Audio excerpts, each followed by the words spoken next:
welcome. Good morning. Hope everybody's doing well. Like Matt said, Meredith will be here for a couple more Sundays. I was worried that when people saw me, they would be like, oh no, I missed Meredith last Sunday. You still got a couple of weeks. July the 9th it will be the Dan Costas last Sunday here with us. And I do want to just say, because it's probably going to be my last chance to say this before they're gone, I am so grateful to Meredith and Steve for the atmosphere that they have fostered here, for everything that they've done in this community. When we first, I've mentioned before, my family and I, we moved up here from Fort Worth in October. And one of the first conversations we had was, what are we going to do about where are we going to go to church? And honestly, I didn't think we'd be able to find a place. I thought, like, well, with given our experience and just all the things that have sort of led us to this place, I really thought, like, it's going to be rough. It's going to be hard to find a church that I think all five of us are comfortable with and that we like. And I mean, not only did we find the well, we found it quickly. And a big part of why we stayed and what got us plugged in so quickly had a lot to do with what Steve and Meredith have poured themselves into here for the last couple of years. And so I'm so grateful to them. And I know I'm not the only person in this room who feels that way. So between now and July the 9th, if you are so inclined, I want to encourage anybody who wants to write a letter, an email, a text message, just whatever, as a way of saying, thank you. As someone who has pastored and then had to move on from churches, I can tell you those messages, they will carry those messages with them for a really long time. And so if that's something that you feel like led to do, then just know that will mean a lot to them. I am sure, and I'm sure I'm not the last person who will say that up here. Like I said, this was my one opportunity to say something like that, so I figured, like, I've got a microphone, so I guess I'll just say that. Also, by the way, just so I can sing the praises of, like, the entire staff, but I need to tell you guys, like, Miss D, like, she was up here doing. Did somebody? Yeah, clap for Miss D. The last church that I pastored, I was there for 8 years, and we went through 4 children's pastors. It was like being the drummer for Spinal Tap. Like, nobody wanted that job. It was cursed. And the fact that Miss D is here pouring herself into this community and doing it so well and with such care for as long as she has, that is a gift, you guys. You have no idea. I think, maybe you do, but if you don't, please know that a Miss D does not come along every day. And so I wanted, as I was listening to the child dedication, I just thought, like, man, somebody needs to sing the praises of Miss D a little bit. So anyway, who else can I mention? Okay, so we are continuing the series that Meredith started. Yeah, Heather just waved her arms like, what about me? So so we're continuing the series that Meredith started a few weeks ago called The Most Excellent Way. And so what Meredith has been doing that we're going to continue with today is that she's been going through this one chapter in the Bible, 1 Corinthians 13, and kind of outlining, okay, this is a letter that was written to a church by this guy named Paul, and the whole idea behind this one particular chapter, it's often referred to as the love chapter. And what this is sort of laying out, like, if you want to be the kinds of people you were always meant to be, this is what it looks like. This is a description of what it looks like. And as you saw a few weeks ago, the whole thing begins with love. What Meredith said at the very beginning of the series is she looked at the very beginning of this chapter and talked about how, yeah, the whole thing starts with love. Without love, none of this other stuff is going to make much of a difference or leave any kind of impact at all. It has to be fueled by love. And so what we've gotten going forward out of that is kind of a walk-through, step-by-step idea of, like, a picture of what does it look like to be a person who could be described as a person of love, who's walking the most excellent way. In fact, I was thinking this week that if aliens landed on this planet and we had to explain to them, like, what is love, I would imagine that 1 Corinthians 13 is maybe the best answer that we've got. And so we have this picture of this is what it looks like to live as a loving, like, person who brings goodness and joy and grace and peace into the world. And that's what we sort of walked through that. And we've looked at, Meredith has explored some of the facets of love, like some of the things that love is, as well as some of the things that love is most definitely not. Things like jealous and boastful and demanding of its own way. And so we're going to continue that as we move forward through this chapter and asking questions about, okay, well, what else are we called to do? Who else are we called to be in this world?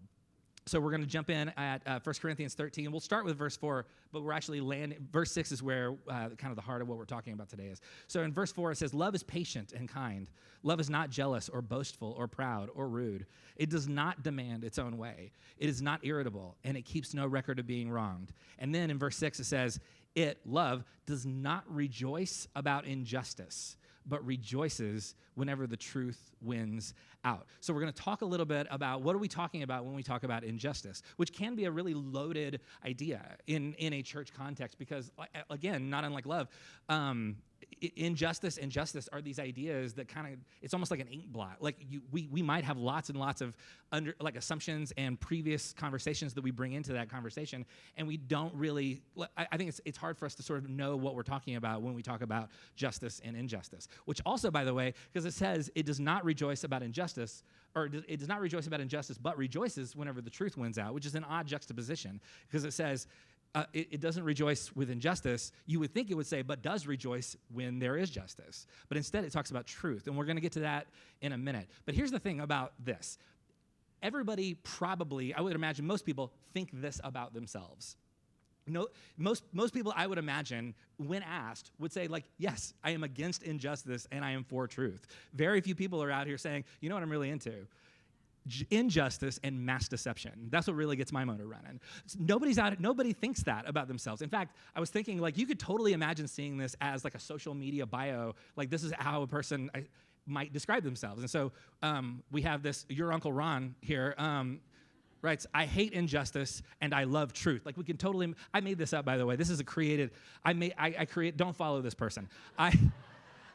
I made this just for this. Like, I'm gonna go and deactivate. Somebody after the first service was like, I found that account. Like, don't follow it. It won't exist in like an hour. But anyway, as I read it, but the thing is, you thought it might be real, didn't you? Like, you saw this and were like, yeah, I know that guy. That guy was at Thanksgiving or whatever.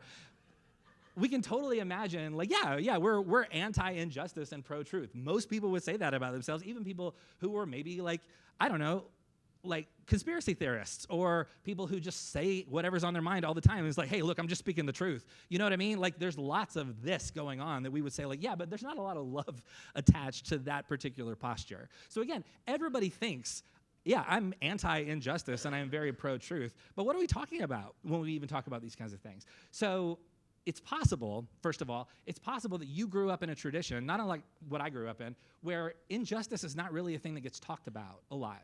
A lot of time spent talking about, like, personal Bible study and tithing, perhaps, or like how involved you should be in your church. But when the topic of injustice comes up, everybody has this sort of feeling of like, yeah, but like, I don't really know how to talk about that without it getting like political or whatever. And so everybody just sort of stays clear of this particular topic. So I do want to say thanks to Meredith for offering this particular passage to me so I could be the one to talk about it. But again, it's possible that you grew up in a tradition where this was not talked about a whole lot. So here's what we're going to do.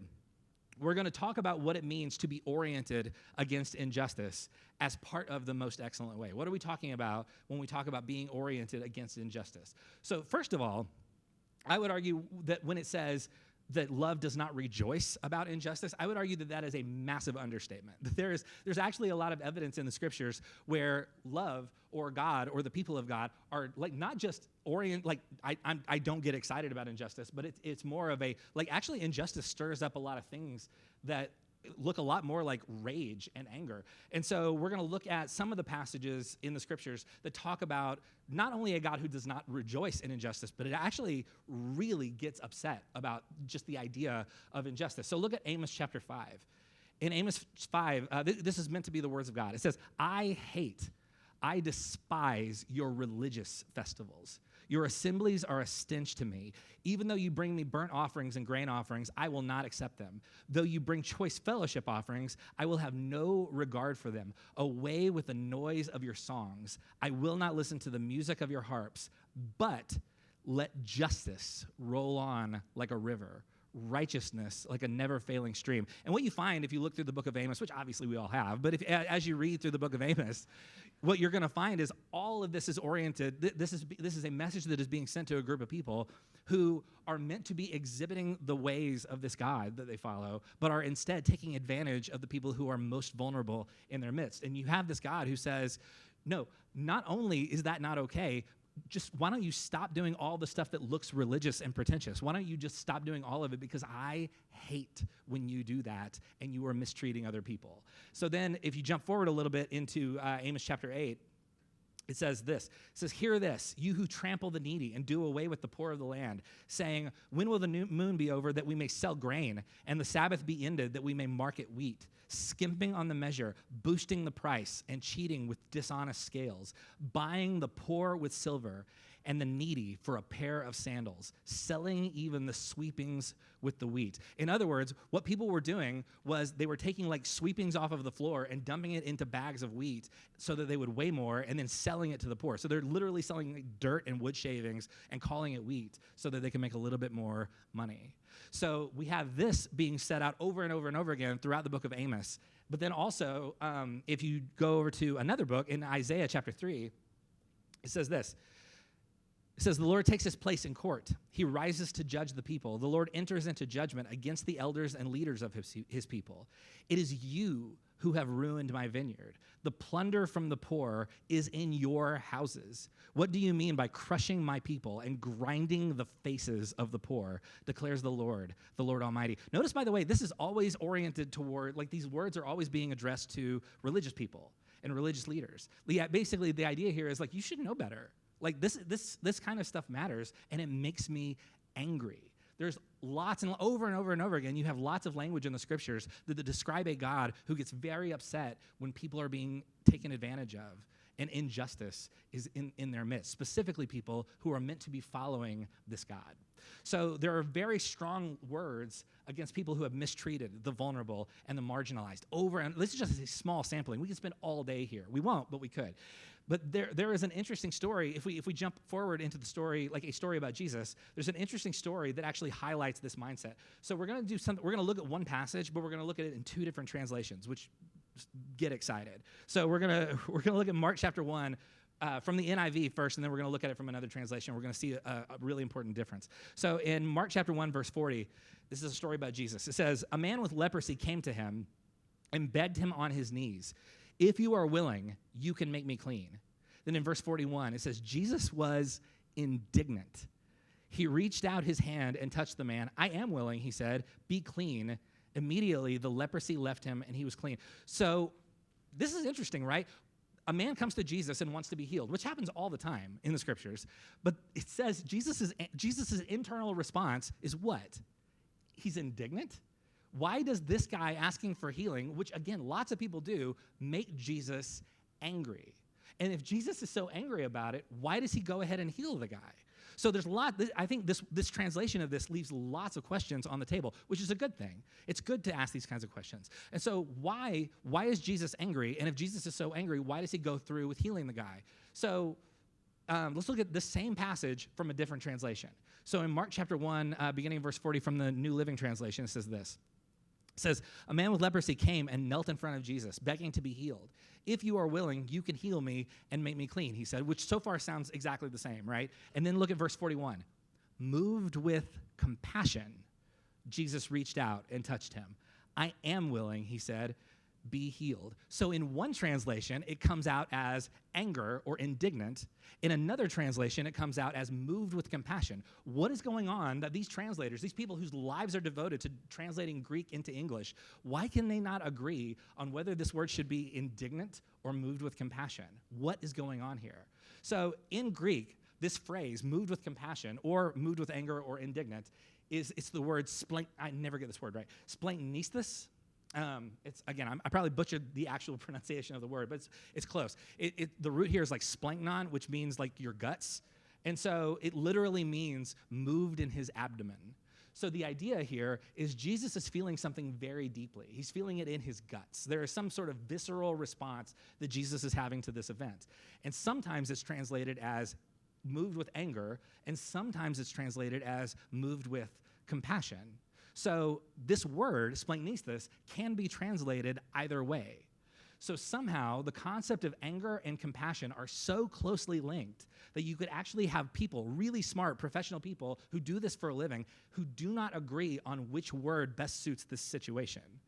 So moved with compassion and moved with anger are the same word in this story. So why? Which raises the question, why would Jesus be angry at all? Why is that not a gross misinterpretation of this whole thing? Because compassion makes more sense to us, right? But here's the thing. In Jesus' day, people who suffered from specific skin diseases were not treated well by lots and lots of people, specifically by religious people, because the dominant belief was, well, if this person has this particular disease, they're probably being punished by God. And if they're being punished by God, it means they deserve it. And if God doesn't like this person, then I don't have to like this person either. We would never never think like this today. This is like thousands of years ago where people thought like that. But thousands of years ago, people thought like, well, God doesn't like this person, therefore I'm allowed to not like this person too. So that was a joke, but that nobody thought that today, but whatever, it's fine.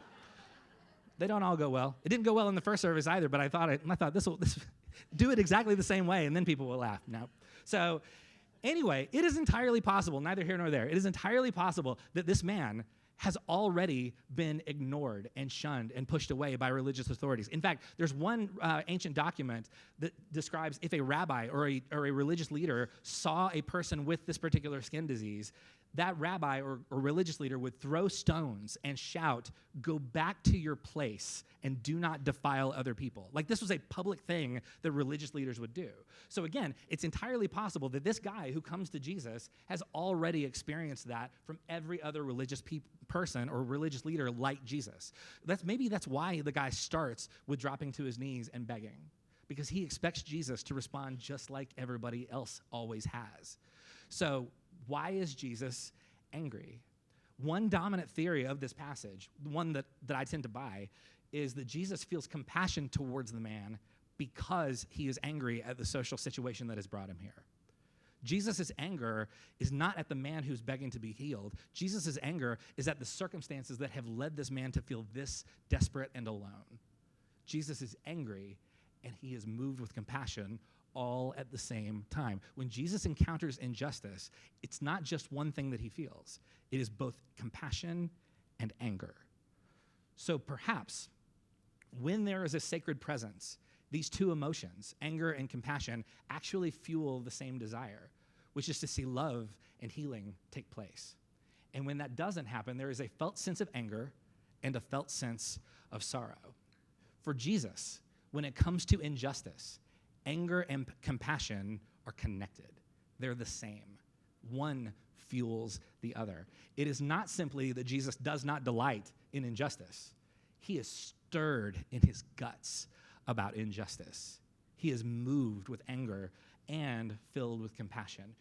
And by the way, what is the end result? When Jesus gets angry, what does he do? He heals the guy. When Jesus gets angry, things get better. So the invitation here is to ask the question, are there things that move me to anger and compassion? I would argue that if you have a God of love, you are going to have a God that gets angry when suffering and injustice are present. That love fuels anger and compassion. So we have established that love does not delight in injustice, that injustice is actually at odds with love, and it actually makes Jesus angry. But again, one of the questions we have to ask, because everybody sort of sees injustice through a lens of whatever it is, all their previous experiences and assumptions, the question becomes, how are we supposed to know if something counts as injustice? Like we could say, like just because I don't like this particular thing that happened just now, that was injustice, but maybe does that count as injustice? Like my 13-year-old son thinks it's unjust every time he wants pizza for dinner and nobody else does. So like we have varying definitions of what is and is not injustice.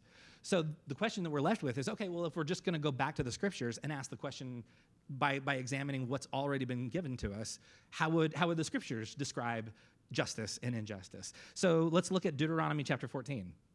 In Deuteronomy 14, this by the way, all of Deuteronomy is basically this way of living. It's this documented way of living as a way of saying these are the people that you're called to be. Like be better than what you've seen exemplified in the past. Be the best possible versions of yourself. And so in Deuteronomy 14 and verse 28, it says, "At the end of every 3 years, bring all the tithes of that year's produce and store it in your towns, so that the Levites, who have no allotment or inheritance of their own, and the foreigners, the fatherless, and the widows who live in your towns may come and eat and be satisfied, and so that the Lord your God may bless you in all the work of your hands." So there is this mandate that's given to this group of people. It's an economic mandate. It's basically a way of saying, listen, whatever it is you do, whatever crop you harvest, set aside a portion of your resources in order to provide for people who are without the ability to provide for themselves. And we're given what's often referred to as a triad of need, because we find this grouping over and over and over in the scriptures. And the triad of need is foreigners, orphans, and widows. You see it over and over and over again. It gets listed constantly in terms of like, these are the people that you need to look out for and need to make sure that they are provided for. Why these groups of people? Because these were the groups of people, foreigners, orphans, and widows. These were the groups of people who had the least in the ancient world. They had no power. They had very little personal agency or options in their life. These were people who were desperate. These are people who are most likely to be either mistreated or completely forgotten by mainstream society. We can spend a whole day just talking about each one of these groups of people and what made them particularly vulnerable in their time. We don't have that kind of time. But if we did, you would see, like, oh, like the whole system did not account for these particular groups of people. The whole thing was built without them in mind. And so these are groups of people who are most likely to fall through the cracks and, again, get sort of mistreated, ignored, pushed to the back, pushed to the bottom, whatever. And you find, like, throughout the ancient world, there was this sort of understanding of, like, yeah, nobody really knows what to do with foreigners, orphans, and widows in our culture. So in the scriptures, we're told over and over and over again, these are the groups of people you need to be aware of. And these are the groups of people you need to make sure they are being cared for, because nobody else is going to do that. Look at Deuteronomy 24. It says in verse 17, it says, "Do not deprive the foreigner or fatherless of justice, or take the cloak of the widow as a pledge. Remember that you were slaves in Egypt, and the Lord your God redeemed you from there. That is why I command you to do this." In other words, you have also been the recipient of somebody else's injustice, and you didn't like it. So why don't we be better than what's come before us? And so then in verse 19, it says, "When you are harvesting in your field and you overlook a sheaf, do not go back to get it. Leave it for the foreigner, the fatherless, and the widow, so that the Lord your God may bless you in all the work of your hands.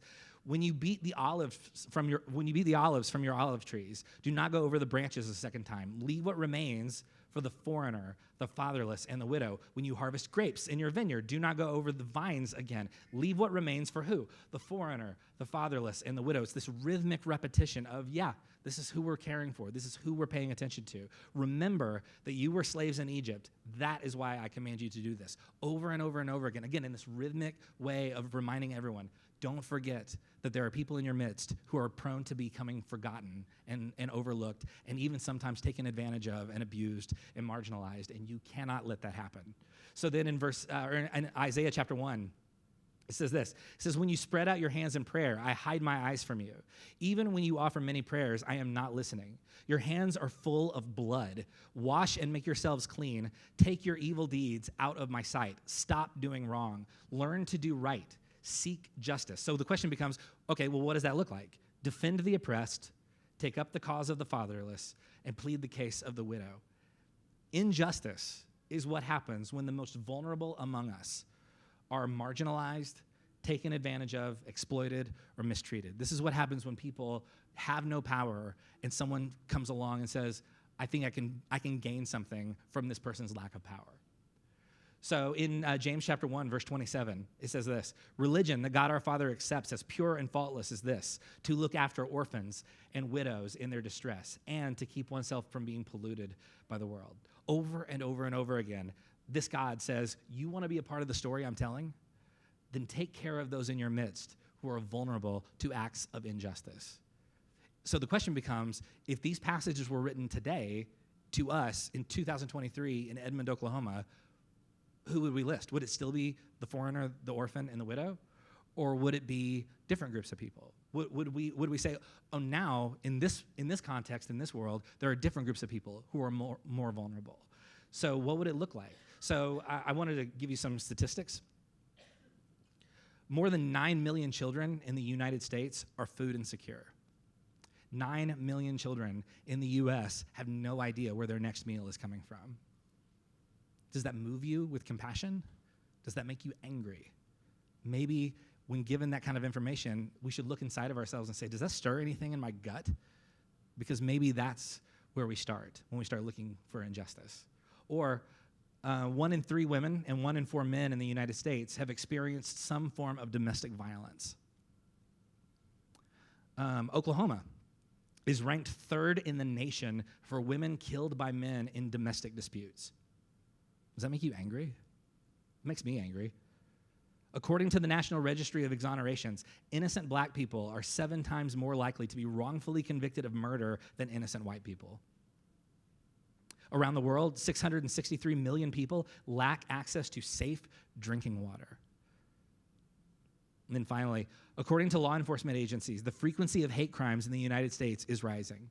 The most common motivators for these acts of violence are race, sexual orientation, and religion. In other words, if you are not white, straight, and Christian, you are more at risk of being the victim of violence. Does any of that make you angry? Does any of that move you with compassion? Because maybe that's all the same emotion. Are you stirred by these pieces of information? Does that tell us in any sort of way, oh, this is the present day foreigner, orphan, and widow. This is what it looks like to be aware of the suffering in our midst. Look at Exodus chapter 3. So what we have in Exodus 3, by the way, is this is the beginning of what's known as the Exodus story. And so what we have is the story of a group of people, the Israelites, who have been held in slavery in Egypt. And so, and by the way, if you are Jewish, this is the most important story in all of the scriptures. And so the whole story is about to be about the liberation and redemption of this group of people. But it doesn't begin in that moment. It begins in Exodus chapter 3, beginning in verse 7. And we have God speaking to this man named Moses. And it says, the Lord said, I have indeed seen the misery of my people in Egypt. I have heard them crying out because of their slave drivers, and I am concerned about their suffering. So I have come down to rescue them from the hand of the Egyptians and to bring them up out of the land into a good and spacious land, a land flowing with milk and honey, the home of the Canaanites, the Hittites, Amorites, Perizzites, Hivites, and Jebusites. And now the cry of the Israelites has reached me, and I have seen the way the Egyptians are oppressing them. So now go. I am sending you to Pharaoh to bring my people, the Israelites, out of Egypt. So this is the beginning of this whole story. How does the story begin? It begins with a God who says, I have heard the cry of the victims of injustice, and I'm going to do something about this. The whole story, the entire saga is inaugurated with a God who hears the cry of injustice. When we read the scriptures, we encounter a God who hears the cry of injustice and responds to it. A God who hears the cry of injustice and is moved with anger and compassion. Which raises the question for each of us, can I hear the cry? Am I aware? Am I listening for the cry of injustice? Which takes us back to the beginning, which is, what does any of this have to do with rejoicing with the truth? Why doesn't, in 1 Corinthians 13, why doesn't Paul say, doesn't rejoice with injustice, but does rejoice with justice? Why does he juxtapose it with truth? I would argue that truth and injustice are directly at odds, because injustice is predicated on a lie. And the lie is, some people are less worthy of justice and compassion and love than others. The lie that this person deserves it, or this person deserves less justice or equity or love than I deserve. So injustice is a liar. Injustice says they deserve whatever happens to them. Truth and justice call us to resist that lie. So may we hear the cry of those in our midst who are most vulnerable. May we hear the cry, and may love compel us to respond. May we never grow deaf to the cry of injustice from those in our midst who are calling out to be seen and to be heard. And when we hear the cry, may we be moved with compassion and with anger deep in our guts. Let's pray.